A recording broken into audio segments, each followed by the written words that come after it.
Thank you, everyone, and welcome. It is my sincere honor today to introduce the Legislator of the Year award winner, Senator Bill Stanley. Senator Stanley was born in Milton, Florida. The son of a naval aviator, the family traveled throughout the U.S. wherever duty called. Returning to Virginia in 1975, the Stanley family lived in Virginia Beach and then Northern Virginia in the last years of Bill's father's naval career. In 1983, the Stanley family purchased a home in Franklin County, Virginia. Bill graduated from Hampton-Sydney College in the District Columbia School of Law. He began his legal career in Northern Virginia, practicing with former state attorney general candidate Gil Davis.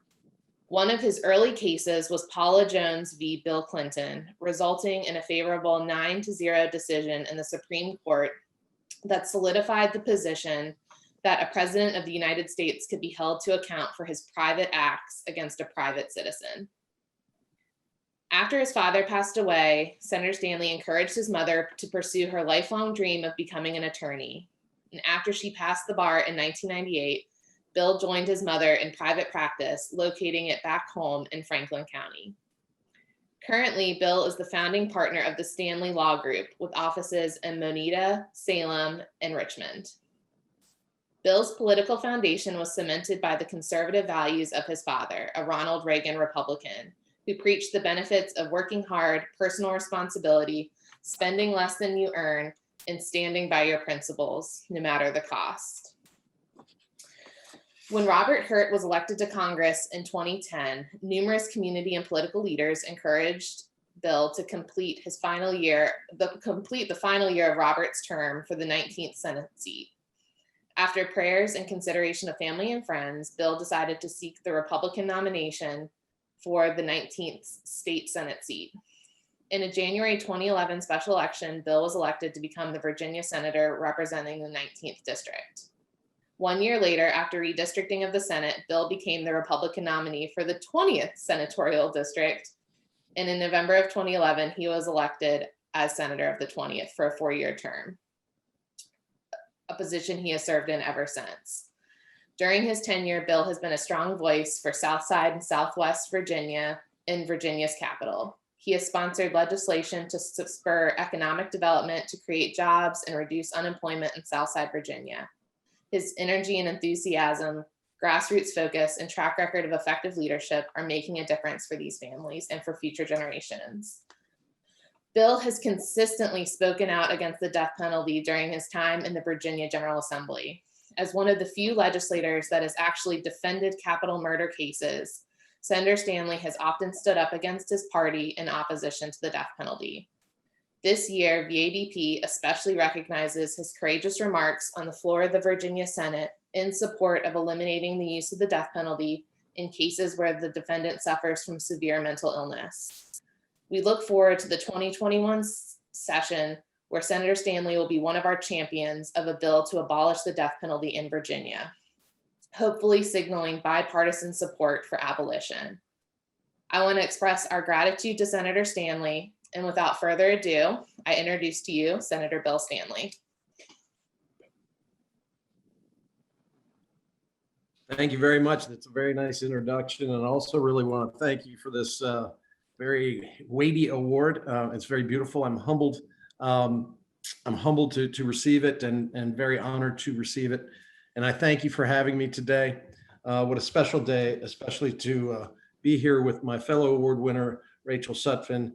She is truly courageous, and quite frankly, I'm honored just to receive an award on the same day that she would be too. She is one of those at the front line that truly should be recognized for not just her heart, but also the intellect of why the death penalty is uncivilized and needs immediate repeal and abolition here in the Commonwealth of Virginia. You've heard my personal bio, so I won't go into too much of that, but I've been honored to be the majority and now minority whip for the Republican Senate caucus. I can tell you in 2011, when I ran in the 20th district and was elected, we had an overwhelming majority in the General Assembly in both the House and we had a majority of the Republicans in the Senate as well. And my first experience as sitting on the Courts of Justice committee meeting was after crossover, when a delegate named Jackson Miller brought what was called the Triggerman Rule bill. And at that time, I guess it probably wasn't popular, to express your opinions against the death penalty, because I was to understand that if you're a Republican, then you should be for the death penalty as a part of your law and order platform. But even back then, I wanted to always stay true to my principles. As you heard, I was raised by a naval aviator and a wonderful mother as well. And they really instilled that we had to stick to our principles no matter what. That political expediency was never going to be used in our lexicon. And therefore, at that committee meeting, that bill that had sailed out of the House and was likely to even be signed by a Republican governor at the time came to the courts of justice, and both myself and Senator Bryce Reeves voted it down and joined with enough Democrats that we killed that bill. I can tell you that in the House of Delegates, I was not too popular for a number of years for that vote alone, and was reminded of it over and over again every time I would bring something over to the House, as they would then kill it, as in perhaps revenge for what I had stood up for there in the criminal justice panel of the courts of justice. I've worked on criminal justice reform in the state Senate for a number of years, even when it was not popular with Democrats or Republicans, sometimes being laughed out of committee rooms for the ideas that I had, like reform of our discovery system so that it would be fair for those charged with crimes and brought before the bar of justice.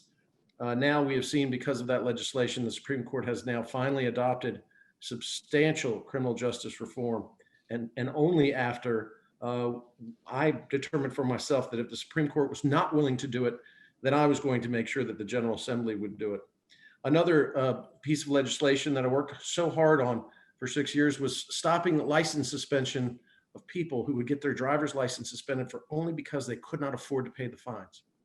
And for 6 years, I fought that, and a lot of times couldn't even get Democrat support and hardly Republican support. And now this past year, Senate Bill 1 has passed into law, and we've stopped that arcane practice. The death penalty, I equate in the same way. Much as Senator Kaine has stated and Ms. Sutphin has stated, I come from a position of faith when it comes to understanding that life is a precious gift. And that's how I was raised. And we don't judge innocent life, guilty life. Life is what we're given. And in those occasions, then we cannot delineate between the two. We cannot justify one position and the opposite of the other. I am pro-life. I am pro-life, and I'm proud conservative about that. But if you're pro-life, as I see it, in not the hypocrisy, but certainly the dichotomy that we have even as conservatives, is that if you're pro-life, then why are you pro-death penalty? It never made any sense to me.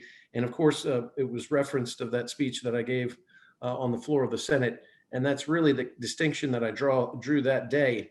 And I found that many Republican senators came up to me and also understood not only the argument, but that perhaps that should be their position as well. So I have a lot of hope that we're going to finally do what we should have done long ago.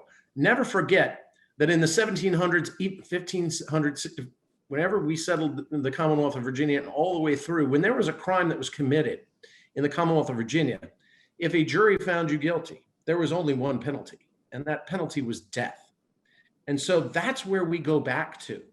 But we are a civilized society that has grown to a point where we must understand that those old edifices must be tossed aside. And the death penalty is uncivilized action by the government that I don't believe the government has the authority to take. Vengeance is mine, saith the Lord, but it should not be a part of the government. And so therefore, a government that does not have the right to take a life should not take a life. I've seen also, as a criminal defense attorney for 26 years and having defended capital murder defendants, that the justice system that we have is imperfect. We have seen innocent people convicted. We have put innocent people to death. There can be no greater sin in my mind than to have done that. I'm reminded of a friend of mine who I've met through my years in the Senate, named Keith Allen Harward, who spent over 30 years incarcerated for a crime he did not commit. I was honored, I believe 2 years ago, and I've carried a bill to end junk science as a way to convict. And so I was able to honor him from the floor of the Senate. And here was a man standing in the gallery as I introduced him, and I apologized on behalf of the Commonwealth of Virginia. And nothing I could say or do could bring back those 30 years that he served behind bars being wrongfully committed.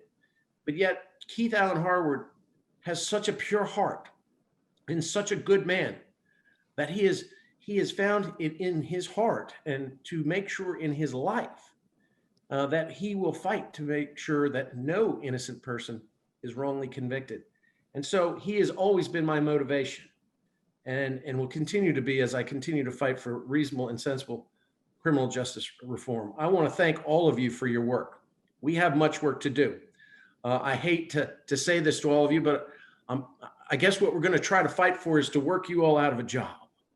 And then we will go on to the next great crusade in making sure that as a civilized society, we treat people fairly and justly, and we make this imperfect judicial system to try to make it more perfect. We'll never get there, but as long as you all are fighting for these issues, then I stand with you. And I am proud to tell you, as it has just been announced as well, that I'll be the chief co-patron of the bill in the General Assembly in the 2021 session to abolish the death penalty once and for all in the Commonwealth of Virginia. So again, I want to thank every single one of you for your efforts, for your passion, and I want to thank you especially for this award. I said this award is very heavy. It is weighty, but so is the issue that it presents. We have a very heavy burden upon us to abolish the death penalty in the Commonwealth of Virginia. But I will stand with you, and I will fight with you all, and we will be victorious, and I believe we'll be victorious this year. So thank you again for this. It means so very much to me. Thank you.